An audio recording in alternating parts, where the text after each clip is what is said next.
Recent pickup for me, Right, Fierce and Terrible. It's my first copy of Against the Odds magazine that I've looked at.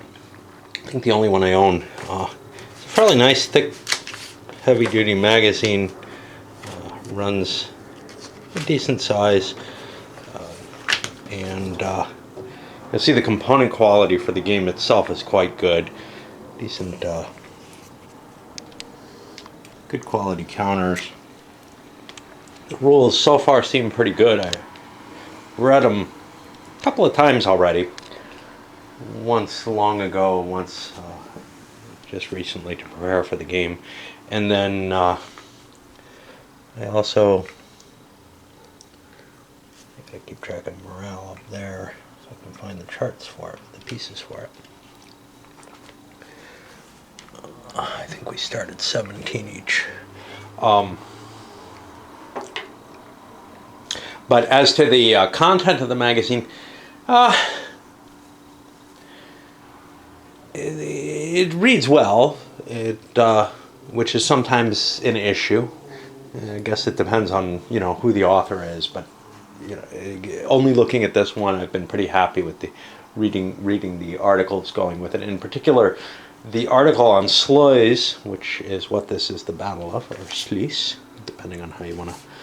Where you want to pronounce it, is historically accurate as far as it goes. The problem is there's not a whole hell of a lot that's known, and a lot of the speculation about the battle is wildly divergent with what seems to be any kind of reasonable analysis. In particular, there are a couple of sources. The earliest one is just a few years after the battle, but there are no sources that are eyewitnesses.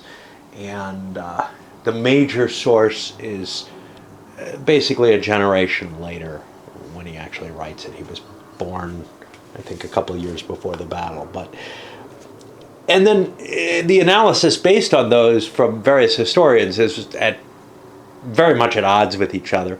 Another problem, usually the terrain doesn't change very much where a battlefield is. You might say, okay, look, they leveled it, they put a city there, whatever, but we've got old topographical maps. The problem here is there wasn't a lot of good cartography going on in the era when the battle itself happened. That comes a little later. And in the intervening period, there may have been some significant changes, and there certainly were not long after, in sort of the Dutch Revolution era, etc., where this entire estuary where the battle was fought is now dry land. They've turned it into farmland, and because it was a naval battle, wrecks, etc., whatever might be under the earth is going to be very hard to find. It's been, moved along, etc. Right during the battle, even stuff is moving around because there's no, solid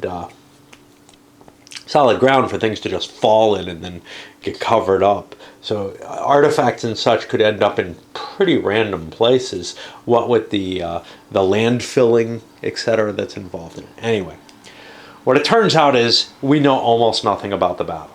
And so the historical article goes into a decent amount of detail about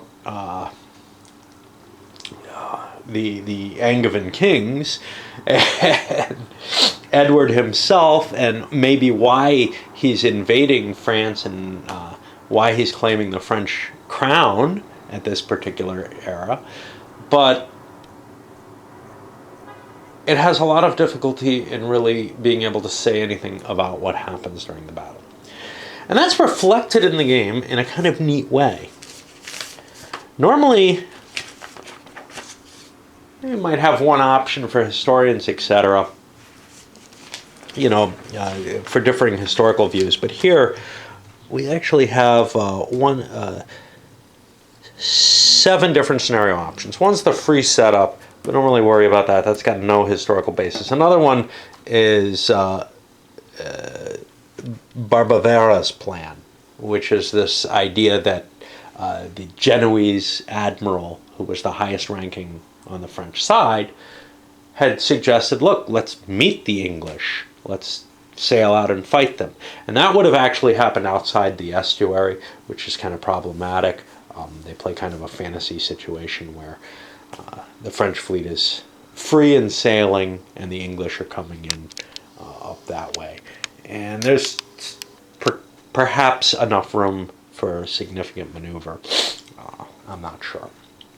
I've never played this before, so it's going to be, a little tricky. Now, I'm taking the first scenario out of the sun, which postulates one particular view, which is that the French are chained up here, possibly simply to provide a more stable, not necessarily to provide a military basis or a fighting platform, but to provide a means of connecting to the docks well and transporting goods from ship to ship more easily, and that there might be causeways between all the ships and such. What's kind of neat about that is it allows 2 ships per hex, which gives them a little bit more fighting and defensive power and might actually serve some advantage in that way. And the British are going to come in this way, because there is a claim that the sun is coming out of the... So different of the primary sources, none of which are firsthand, make different claims of when the battle was fought, ranging starting from morning all the way to fairly late in the evening. But they all agree that it went until nightfall, which leaves us with kind of we don't even know what time scale to put on the battle or whatnot. Other options, the coup de main here, the French are chained, let's see, in 3 lines across the estuary. We have a picture of that here. That's going to be the position for this one and for Froissart's version, which actually limits the English ships. The English have a fair amount of ships, because most historians say Froissart's claim was that the English were outnumbered 4-1, and they say that would be impossible. So they're closer to parity in the scenario, in most of the scenarios of the game. This particular scenario sets the English up with very, very few ships. That's the Froissart one. The coup de main is chained, let's see. However, they drifted against this island, and there's rules for causing some confusion and problems there. So in any case, there's kind of this, let's make sure that the French are at a disadvantage. So if the tides had pushed them against the island, that would be a disadvantage. If they're chained together, they lack the mobility that they need. This one is...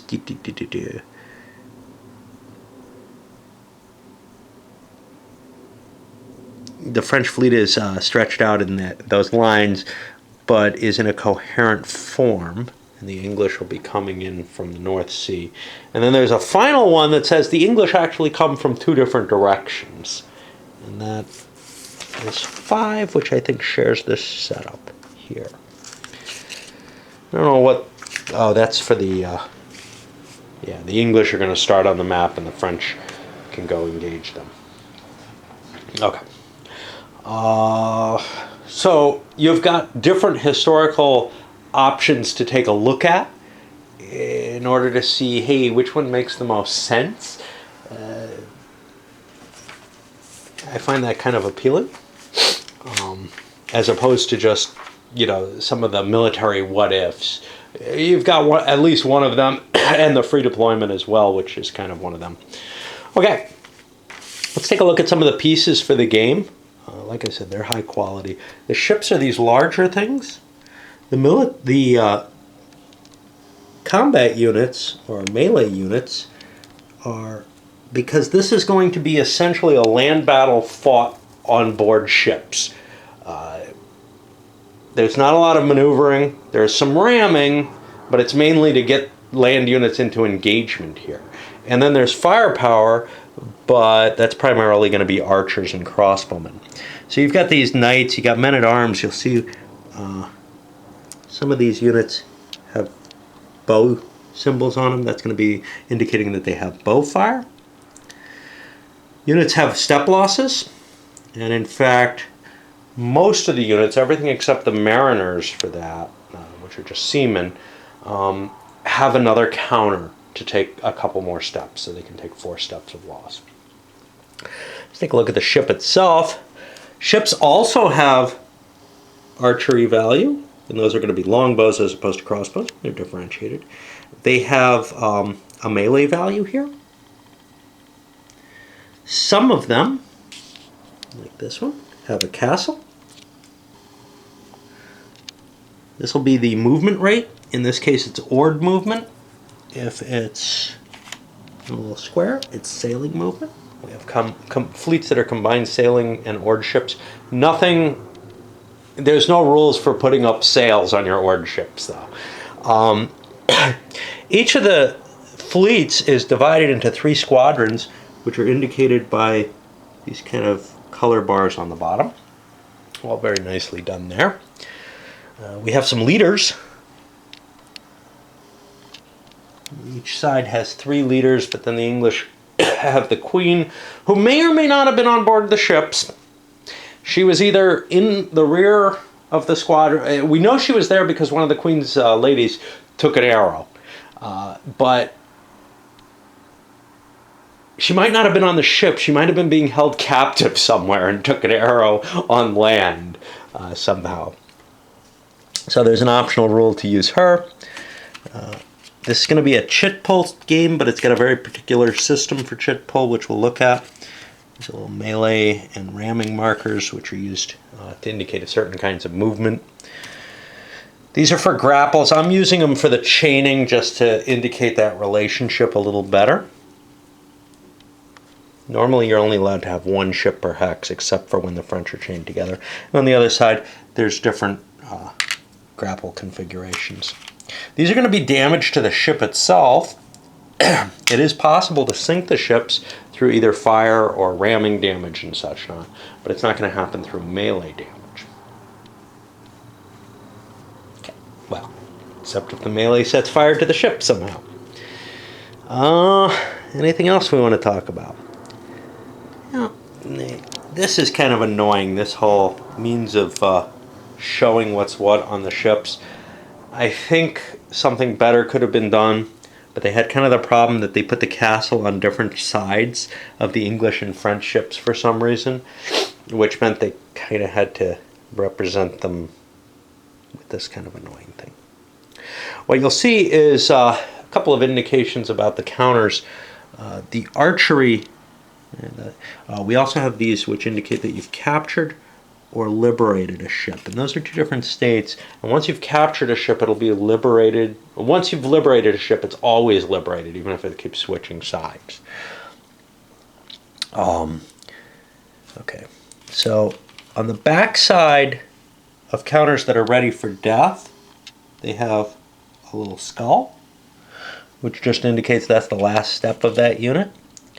On the missile units, they have a missile perhaps on one side, but not on the other, indicating they've lost their missile capacity. The ships can also take a reduction, and they'll have a reduced side on them. So this, for example, still has a missile capacity, but it's now down to 0. I don't know what that R is, probably reduced. The strength of the castle, and it still has sailing capacity as well. All right. Let's look at the base sequence of play. I don't know how much I want to go into the details of the rules. I kind of feel like I overdo that a lot. I know a lot of people think I do. All right, so the way you start the game off, and this is kind of the key to it, we've got a little track here to indicate all the different phases of activation. Like I said, it's a chit pull game. This section is where the chit pulls take effect. What's going to happen is one player in each turn, starting with the English, draws one of these chits at random from a cup. If the chit says English or French, that player gets to either choose one of their own squadrons to move, or they can tell the other person to move one of their squadrons. They don't get to choose which one, though. And as each squadron is moved, you put a little marker to indicate that that squadron's moved for the turn, so you won't get to do it again. If an any is picked, the player who picks it gets to pick the specific squadron, even an opposing one, that has to move. Note the difference, though. When you pull, say I'm the English, if I pull a French counter, it is the French player's turn to go. However, if I pick an any, it's the French player's turn to pick which player gets to choose a squadron to move. If I pick the any, it is the picking player, it's not based on nationality of the chit at all, who gets to choose which squadron goes entirely. So that's there's kind of an interesting subtlety there that's hard to describe, but it looks like a really clever mechanism. All right. Then we hit the sails and or. Okay. After you get chit draw, you've chosen a command to activate. And then they follow these segments. And the first is sails and or. You determine whether or not units are in command. We can look up that. Say 6.1. Okay, that's going to handle the movement. The command is optional. Basically, if you have a ship on board, if you have a commander on board a ship, that squadron, these are not single ships, but that squadron is going to be in command. And it's going to be the command squadron. And how do you get to be in command?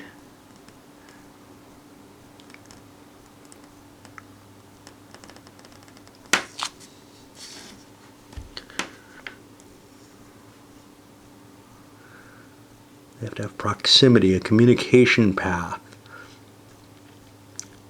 Yeah, I read this, but I don't really remember this. It's probably very sleepy.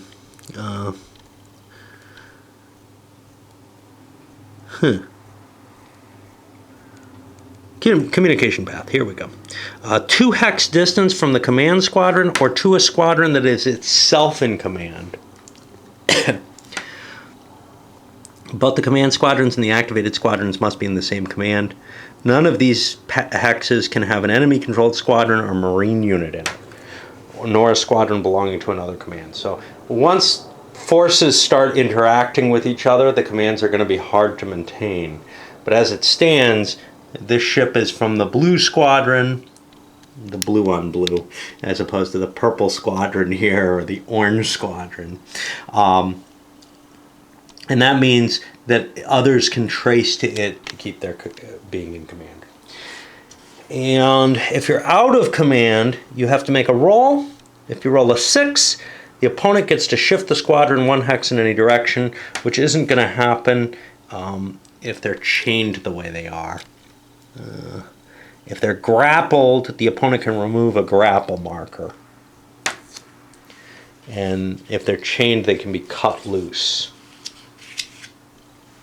Not grappled. Cutting the ships loose from the chains will move them out of the hex. They're no longer in that special stacking circumstance, and then they can move and operate normally on later turns. Okay, so then the actual movement. Yeah, this is complicated too. Yeah, I'm going to have to go through a lot here, I guess. Depends on whether you're sailing or oar-based ships. You'll have a movement allowance. And then somewhere, I think, where I bought this from made a cheat sheet, but let's see how much is on here.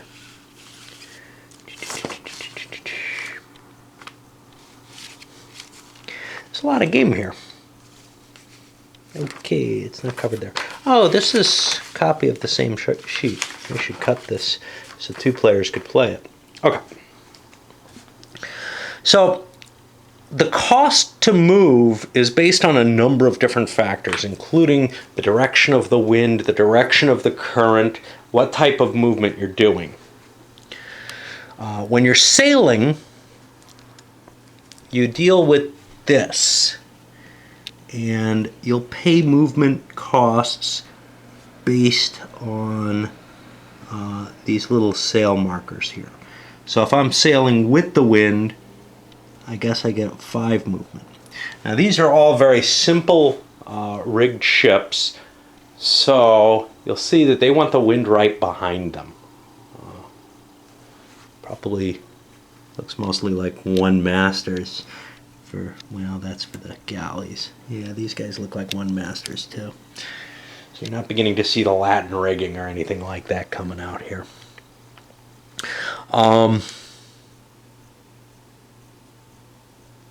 Oared squadrons cost 2 movement points per each hex that they have to enter, but it's 3 if they're moving directly into the wind. Oh, no. This is the cost. This isn't how many movement points. It's the cost to sail in that direction. So if I want to sail this way, I have to pay 5 movement points. If I want to sail with the wind, I only pay 1 movement point. Gotcha. All right. If you're moving into a hex adjacent to another squadron, you pay an extra movement point. If you're moving a sailing ship in this pale blue, you pay an extra movement point. That's because of rocks and stuff like that make it harder to maneuver through there. And there's always going to be a minimum cost of 1 movement point. Well, why do we need to worry about that? Because I missed something. I missed the current, so I can't find it. But the current is running, say, this way. It costs an extra movement point to go this way, and 1 less to go that way, with a minimum movement point cost of 1 point per hex. Now, that's normal movement.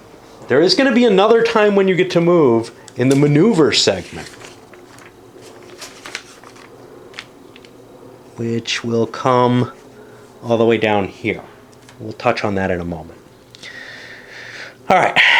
Now, when you move next to something, you can declare you're ramming it, and then you throw a little ram marker down, and that'll be resolved after, immediately after you move, basically, after everybody's moved. There should be a ram table. You roll a die. You have modifiers based on the speed and target, etc. And you're trying to see if you damage each other or if you're grappled. Then we hit an archery segment. If you're within range, you can fire on the archery table. I believe up here. You look at the archery factor of the unit that's firing, and remember, ships have these too in some cases. So for example, this has a 0. That means it gets to roll on this. You add the archery factor, you subtract the castle factor of the target. Now, the range for archery, I'm trying to remember. I think it's 1 hex for crossbows and 2 hexes for longbows.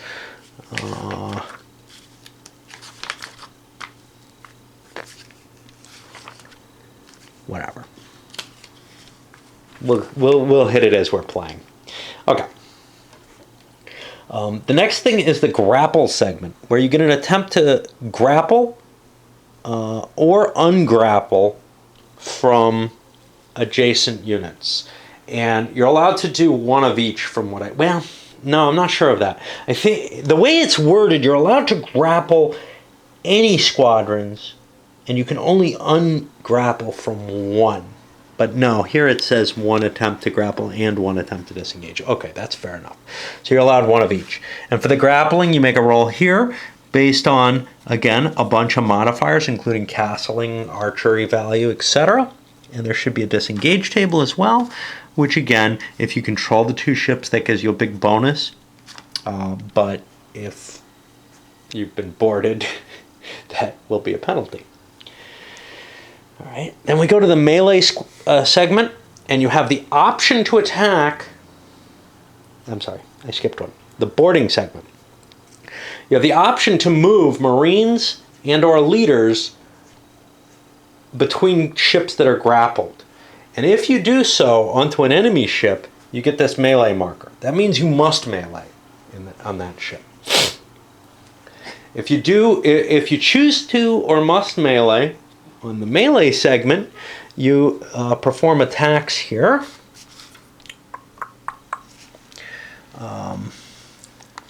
You add up all your melee factors, which are the shields on the ships and on the men-at-arms and such not. The defender adds up his.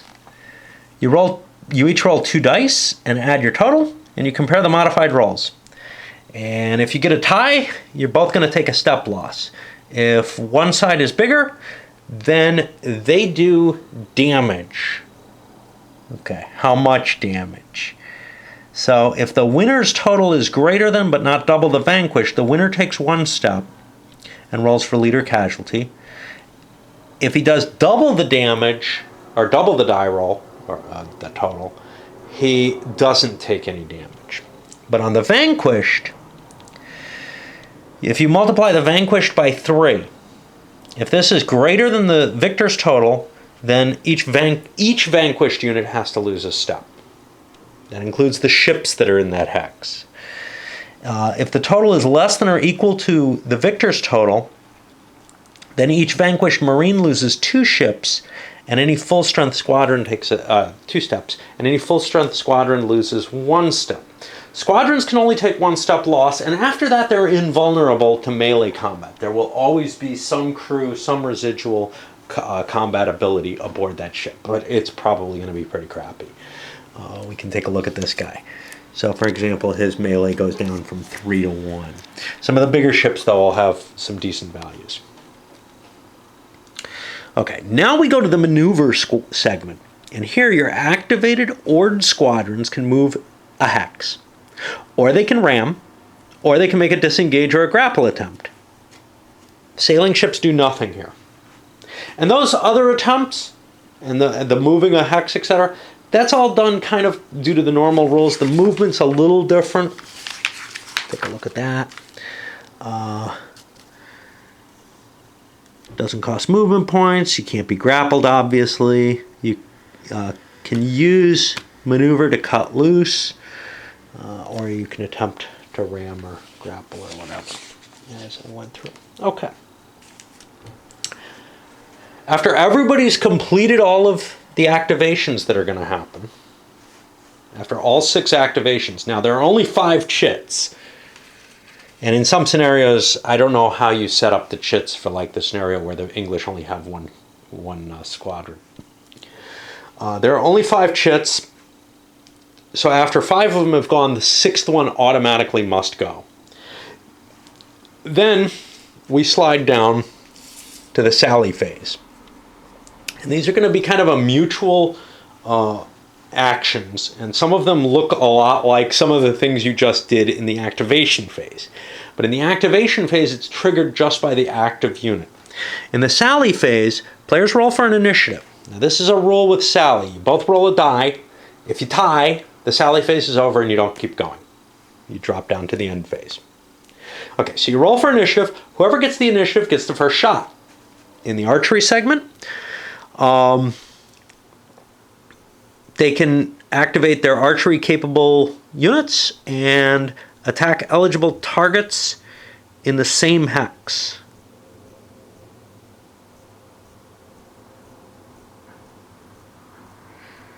After he does all of his attacks, the non-initiative player then conducts archery fire with his archery capable units.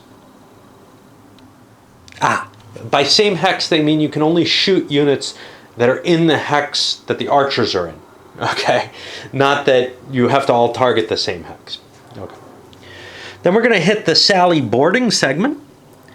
And I think the regular archery allows you to shoot in the same hex as well. At this point, you roll for initiative again, possibly ending the turn. And the person with initiative is allowed to move his Marines and leaders on board a ship. Squadrons can't move, and you don't get marked with a melee marker. This is important because you're not going to be forced to fight in the next segment. And then your opponent gets to do the same. And then you roll for initiative again for the melee segment, possibly ending the turn. And then the initiative player can do melee attacks with all his eligible Marines and squadrons against defenders in the same hex. You cannot melee in adjacent hexes. Now, I think you're allowed to in the other.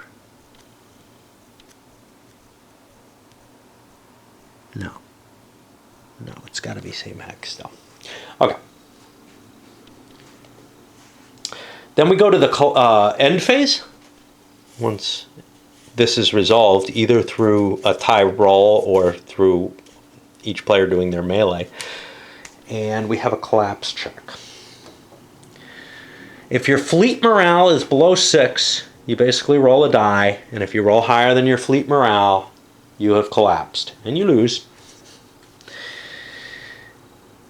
Then each player is allowed to rally 1 unit, and each leader can rally an additional unit. Rallying is going to turn them from face down, the weakened side, to face up. It won't let you change counters, though. So if you've taken 2 step losses and you're on the weaker counter, you'll never recover fully.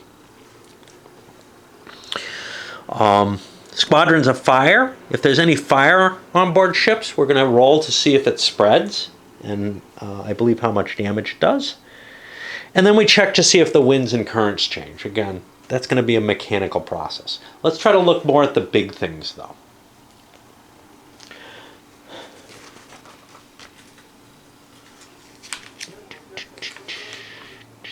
Okay, here's a kind of big thing. King Edward. King Edward has a bunch of rules because he's lucky. He's allowed to re-roll once in the game for a collapse check, both sides in melee if he's involved, or the initiative during a sally segment.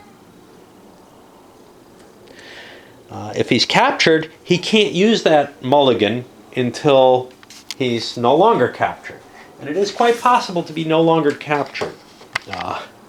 If you get captured, you end up, it's also possible to get killed, but if you get captured, you still give a modifier to people who are trying to save you. You give a leadership modifier in melee, well, a captured leader gives that same modifier, which is kind of neat, because they're trying to, rescue you there.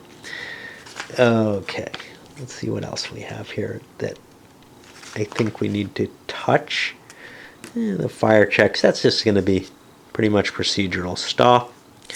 Morale, there's different events that are going to cause different losses, and it's important to note that when something is captured from you, like if a ship is captured from you, then when you liberate it, you cause a morale effect on the other side. There must be a way to gain morale, though. Yeah, right? Each English squadron liberated gives you +1.